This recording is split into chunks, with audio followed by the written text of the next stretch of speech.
जैसे ही उसने कांपते हाथ से सामने की ओर इशारा किया, एक भयानक काली फुजो हवा चीरती हुई सीधे उस अपराधी के दिमाग में जा घुसी। अगले ही पल वह औरत अपने ऊपर काबू नहीं रख पाई और पीछे रखी कुर्सी से जा टकराई। कुर्सी चकनाचूर हो गई और पास पड़ा मजबूत लकड़ी का डंडा उसके शरीर को आर पार भेद गया। यह दृश्य देखकर वहां मौजूद हर व्यक्ति सिहर उठा, लेकिन किसी को पता नहीं था कि वह लड़की कोई साधारण इंसान नहीं थी। वह यमलोक के स्वामी की सेविका थी। पिछले जन्म में अपनी माँ से मिले प्रेम और बलिदान का कर्ज चुकाने के लिए उसने यमराज से एक बार फिर धरती पर लौटने की अनुमति मांगी। यमराज ने उदारता दिखाते हुए उसे जीवन मरण का रहस्यमयी ग्रंथ सौंपा ताकि वह वापस जाकर भी बुराई का नाश और अच्छाई की रक्षा कर सके। धरती पर लौटते ही उसने देखा कि उसकी माँ प्रसव पीड़ा से जूझ रही है। यह देखकर उसने उसी गर्भ में फिर से जन्म लेने का निर्णय लिया ताकि माँ बेटी का रिश्ता दोबारा जुड़ सके, लेकिन जन्म लेते ही उसके साथ अन्याय हो गया। लालच में अंधे उसके पिता ने सिर्फ इसलिए कि बच्ची लड़की थी और संपत्ति की वारिस नहीं बन सकती थी, डॉक्टर को आदेश दिया कि नवजात को नदी में फेंक दिया जाए। अपनी दिव्य शक्तियां खो चुकी वह बच्ची कुछ भी कर पाने में असहाय थी। उधर उसी पिता ने उस महिला डॉक्टर के साथ मिलकर, जिससे उसका अवैध संबंध था, पहले से मौजूद 2 साल के बच्चे को उठाया और माँ को यह कहकर सौंप दिया कि यही उसका नवजात शिशु है। माँ सन्न रह गई। वह जानती थी कि वह इतना बड़ा बच्चा जन्म ही नहीं दे सकती, लेकिन पति ने झूठी कहानी गढ़ दी कि बच्चा दैवी संकेत के साथ पैदा हुआ है, इसलिए ऐसा चमत्कार संभव है। डॉक्टर ने भी झूठी गवाही दी और नकली डीएनए रिपोर्ट तक दिखा दी। चारों ओर से दबाव में आकर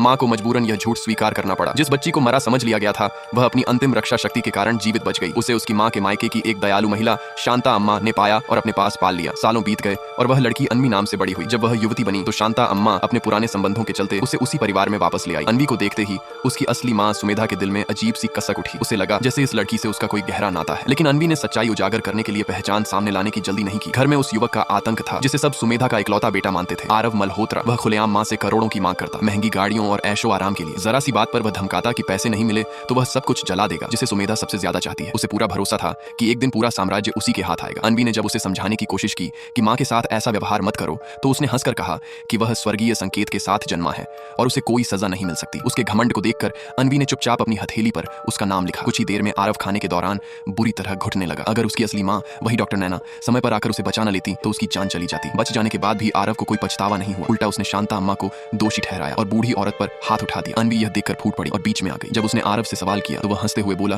कि वह इस घर का मालिक है और बाकी सब उसके नौकर। अनवी का गुस्सा अब काबू से बाहर था। उसने चेतावनी दी कि कर्मों का फल जरूर मिलता है, लेकिन आरव ने उसे चुनौती दी और फिर से हिंसा पर उतर आया। इस बार अनवी ने जीवन मरण के ग्रंथ को पुकारा। जैसे ही उसने अपनी माँ की पीठ पर आरव का नाम लिखा और हाथ उठाया, आरव का शरीर उसके नियंत्रण से बाहर हो गया। वह खुद को थप्पड़ मारने लगा और फिर किसी अदृश्य शक्ति के खिंचाव में पीछे रखी कुर्सी की ओर बढ़ गया। डर से सबकी सांसें थम गईं। यह सिर्फ शुरुआत थी। कर्म अब अपना हिसाब मांग चुका था।